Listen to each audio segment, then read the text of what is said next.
The Mayan prophecies, astrological cycles, Hermetic records, and the teachings of Buddha, Krishna, Zoroaster, and Lao Tzu all spoke in their own ways of the arrival of a new era. Not a new technological age, but a new age of consciousness.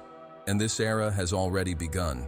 It won't be televised or officially recognized, but it will be felt, in hearts that beat differently, in eyes that see beyond, in gestures that carry the seed of the eternal within the fleeting moment. The new time is now, and now is the altar of the living Christ. Living with the awakened inner Christ is not a mystical privilege, but a responsibility. Those who awaken become mirrors, and those who become mirrors must take care of their light, not to protect themselves, but to serve. The true initiate does not seek power, they seek coherence. In a fragmented world, this coherence is more revolutionary than any system. There is no way to control someone who is aligned with the truth of their being. They cannot be corrupted, manipulated, or bought. They act in the name of something greater, even if they cannot name it.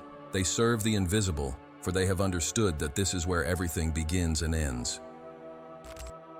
The inner Christ invites us to live in presence, to act with justice, to cultivate a fruitful silence, to embrace vulnerability as a gateway to strength, to see others as extensions of the same mystery, to transform pain into compassion, to make life an offering and the everyday a ritual. He doesn't demand perfection, he asks for surrender. He doesn't call for sacrifice, he seeks yielding.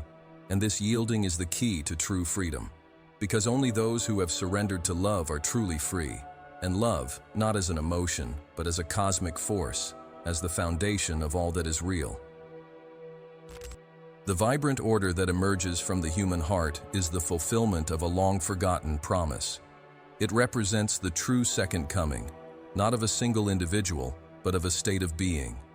Not of a savior, but of millions of awakened souls who remember each day that they are channels of the source, expressions of the divine, extensions of light.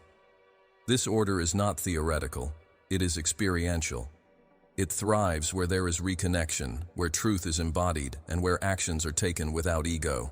It is blossoming within sincere spiritual communities, healing groups, meditation circles, quiet networks of service, and in the small conscious choices made by those who have chosen to live with purpose.